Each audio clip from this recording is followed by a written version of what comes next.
సంఘ కాపురుడు మీకు ఎంత రాశారు. ఇలా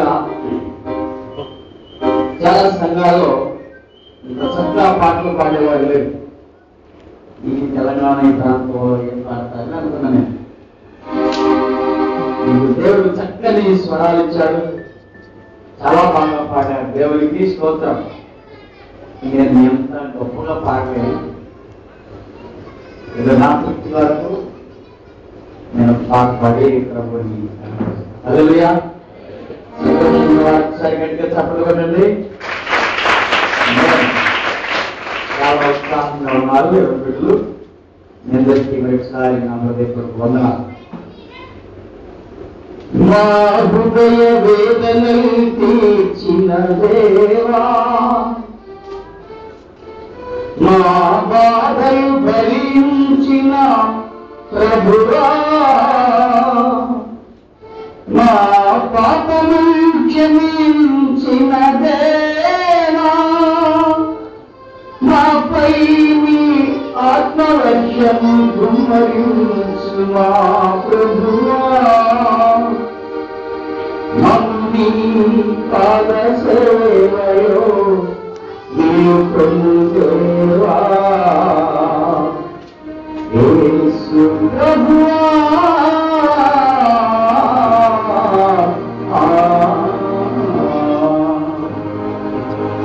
యేసు నీ వారమని పాట పాడి ప్రభువుని కనపడతాం.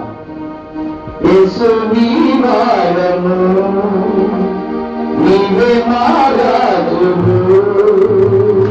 యేసు నీ వారము, నీవే మా రాజువు. తల్లి తండ్రి గురువు దైవం అన్ని నీవే. తల్లి తండ్రి గురువు దైవం అన్ని నీవే. యేసు నీ వారము, నీవే మా రాజువు. నా ప్రాణము నా ధనం నా సర్వం నా సకలం అన్ని నీవే.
రాత్రి పూట కూడా చక్కగా ఉండేవాడిని. నేను బాబా గలిలో అట్టుకుంటున్నప్పుడు నాకు సిగరెట్లు పావులు ఎలాంటి అలవాట్లు 10వ తరగతి వరకు చదువుకున్నాను. ప్రతి రాత్రి చక్కగా బైబిల్ చదివించే రాత్రి మాత్రం ప్రార్థన చేసుకుని పడుకునేవాడిని. రాత్రి కూడా చక్కగా బైబిల్ పనికి వెళ్ళేటప్పుడు చక్కని పాట పాడేవాడు. ఈ రాత్రిలో నీ వెలుగు నీవే నాకై కౌమానన్ని పూలు రాజుయా రాజా కలా నీడలో ఆట పాటలు ప్రార్థన చేసుకుని నా బెడ్షీట్ కూడా శుభ్రం దొరుకుతుంది, పౌడర్ వేసుకుని చాలా నీట్గా మెయింటైన్ చేసేవాడిని. ప్రార్థన చేసుకుని పర్వాత ప్రార్థన చేసుకుని నిద్రపోయాను. నేను పాటలు పాడుతున్నప్పుడు వీళ్ళ తుమ్మి గారు పక్క గదిలో నాకు అనిపించారు. పక్క గదిలో ఎవరు ఎక్కడ ఎంత బాగా పాటలు పాడుతూ ఉన్నారు, కొంచెం ఏం చేద్దామంటే వాళ్ళకు ఆలోచించి ఎందుకని నేను పాడే పాటలు నా ప్రవర్తన నా జీవితాన్ని వాళ్ళు గమనిస్తా ఉన్నాడు. ఇక శాంతిపేటలో గ్రేస్ అనే అమ్మాయి తన అన్నయ్య కూతుర్ని పిలిచి ఒక 5,000 కట్నం ఇస్తాడు, బ్యాంక్ పని చేస్తాను ఈ అబ్బాయి శాఖ. ఆ తర్వాత మన ఇంట్లో పిల్లలు పెట్టుకుని బంగారం లాంటి అబ్బాయిని అక్కడికి మారణ చేసుకున్నాను. ఇలా పైకి భక్తి గలవారి వల్లే కనిపించు, పైకి పాటలు పై వేషం అంతా బాగానే ఉంటుంది, అంతరంగంలో మార్పు లేదు. ఈ భక్తి పాటలు పాడతామనే కానీ జీవితంలో మార్పు మాత్రం లేదు. ఈ పై భక్తిని చూసి చాలా మంది మోసపోతూ ఉంటారు. అందుకే మోసపోతుంటే దేవుడు వెక్కిరించబడు. ఈనాడు చాలా మంది పాటలు పాడుతున్నప్పుడు దురాత్మలు బాగా పనిచేస్తూ ఉంటాయి. ఎందుకంటే వాడు పై నుంచి పడినటువంటి వాడు సూపర్ స్టార్, రోజు నక్షత్రమా, రోజు చుక్క, నివేట్ల ఆకాశం నుండి. ఇలా తల్లిదండ్రులు పిల్లలను పెంచుతాడు.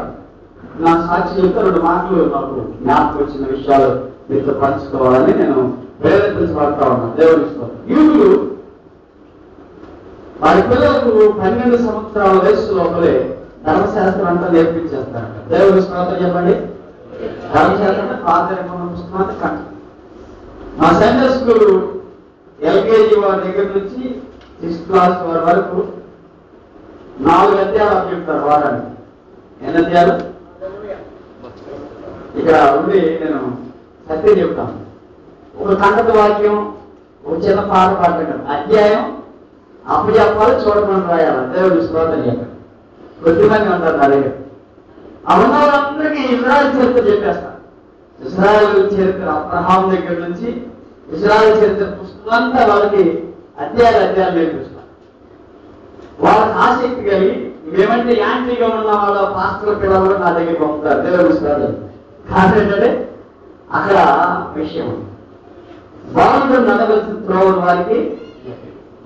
చాలా మంది తల్లిదండ్రులు వారి బిడ్డల్ని సరిగా పెంచడానికి ఇష్టపడరు. మీరు యూత్, మీరు యవనస్తులు కనుక నేను మార్చుకుంటాను. 2వ దినవృత్తాంతాల గ్రంథంలో ఒక స్త్రీని నేను మీకు జ్ఞాపకం చేసి నా సాక్ష్యాన్ని చెప్తాను. 2వ దినవృత్తాంతాల గ్రంథం. ఆ ఏరియాలో కారు రాకమంటే మాటలు కాదు.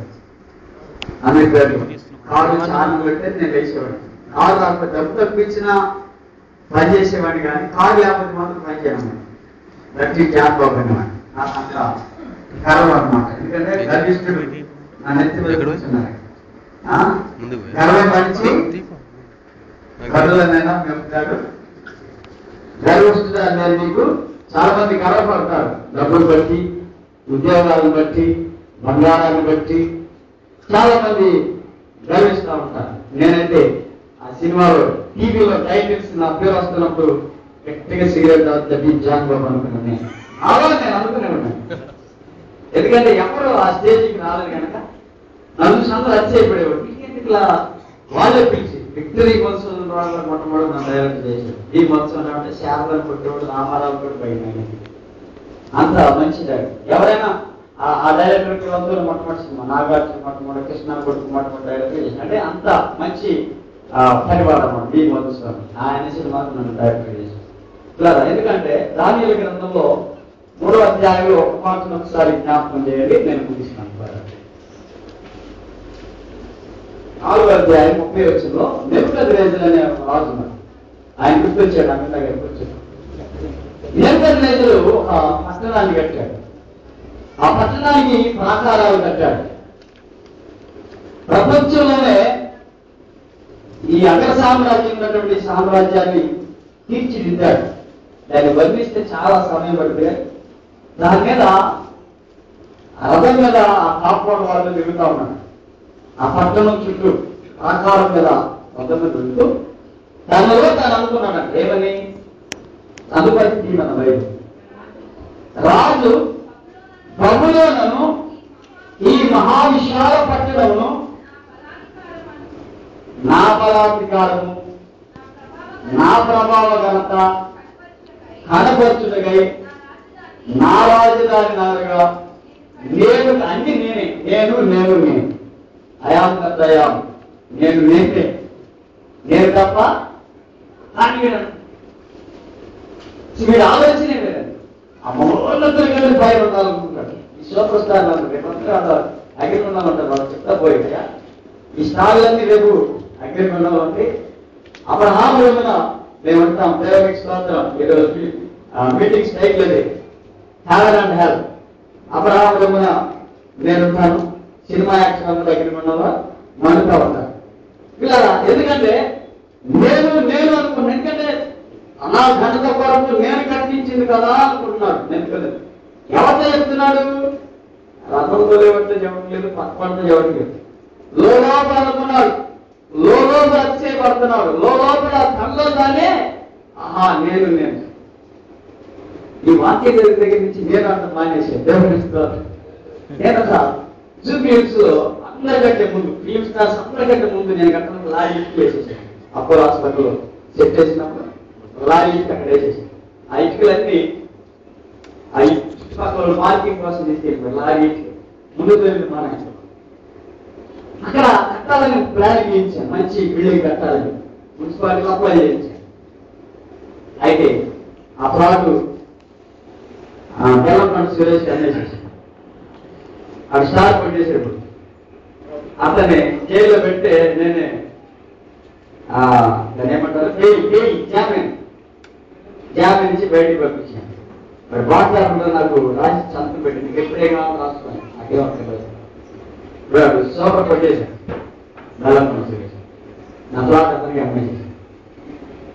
నేను తొందరగా నా విషయాలు చెప్పేసి ఎందుకంటే నేను అనుకున్నాను నేను ఇక్కడ మంచి ఇల్లు అయితే అప్పటికి తీరా చాలా నాకు అంత పోయిన తర్వాత 1,40,00,000 రూపాయలు ప్లాట్లు డబ్బు కారు అన్ని ఆరోగ్యం పోయిన తర్వాత ఆ ఫైల్ అలాగే ఉండిపోయింది. ఆ బ్లూ ప్రింట్ అలాగే ఉండిపోయింది.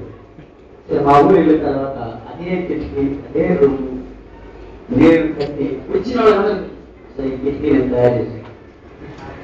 ఈ రేకులు నేనే, కార్పెంటర్ పని నేనే, అంతా నా చేతులతో చేసి కూలీని పెట్టాను. కూలీ మనిషి లేక నేను ఒక్కనే నా రూమ్ ఇల్లు కట్టుకున్నాను. వచ్చేదాన్ని చెప్పి ఈ మాట చదివిన దగ్గర నుంచి మానేశాను. దేవుడు శ్లోకం చెప్పాను. నేను నా నామము నా ఘనత కొరకు నేను కట్టించిన ఆ మాట రాజు నోట ఆ మాట ఉండగానే దేవుడి వాక్యము ప్రత్యక్షం ఏమో తెలుసా? నెబుకద్నెజరు ఇదే నీకు రాకున్నా మా మధ్య మధ్యలో దేవుడి మాటలు చూపిస్తే మీకు ఆశీర్వాదం అంటే ఊరికి నేను సినిమా మాటలు చెప్తే అంత బాగుంటుంది. వాడిని కనపరచకూడదు, సైతాన్ని మైపరిచినట్టు చదవరా?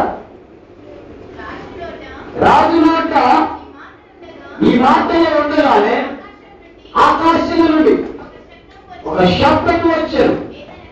ఏదనగా రాజు నెబుకద్నెజరు ఇదే నీకు ప్రకటన. అంటే ప్రజల మధ్యలో నుంచి తరమడ్డాడు. పశువు లాంటి స్వభావం కలిగిన వాడే గడ్డి గర్వమన్నొచ్చి గద్దెను దించి కవులనైనా వేపవగడ్డి రేయి పగలు నీ పద సేవ జీవదాయక చేయుట మేలు సాటియే దేవుడ నీవే నాకు కోట తందయు నీవే జిగటమందే మానవులంతా అరమకుమ్మరి ప్రభుత్వము నీవే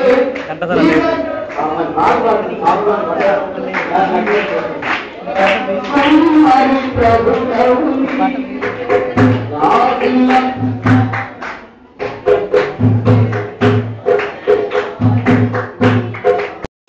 నేను కూడా అలాగే సైతాన్ని కూడా అలాగే అనుకున్నాను.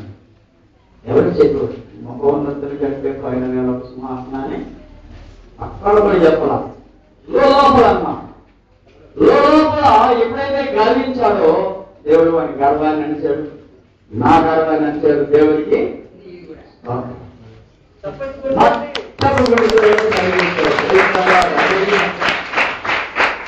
శాస్త్రి గారు వస్తే రాజు అనే ఒక అబ్బాయి వచ్చాడు. ఎవరు ఆయన ఇంటి రంగాలు నేను కూడా మాట చెప్తాను 7 మాటలు.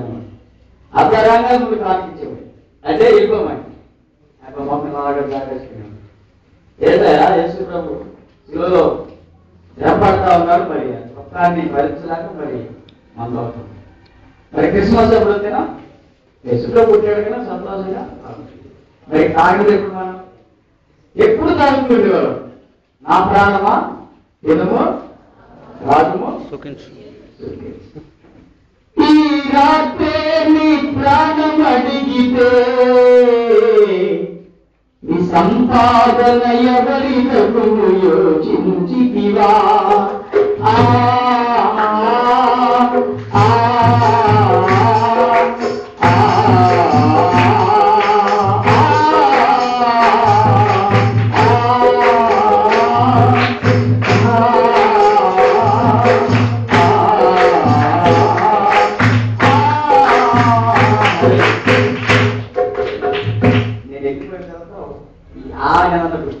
అంటే పెట్టుకోవడం నేను అంటే కొద్దిసేపు మనందరం కలిసి ఆ పాటను ఒక మాట గుర్తు పెట్టుకుంటారని నేను ఆశపడతాను. కానీ కొత్త మాట ఉంది, నేను ఎక్కువ సార్లు తెలుసుకోండి అన్న అందరం తెరిచి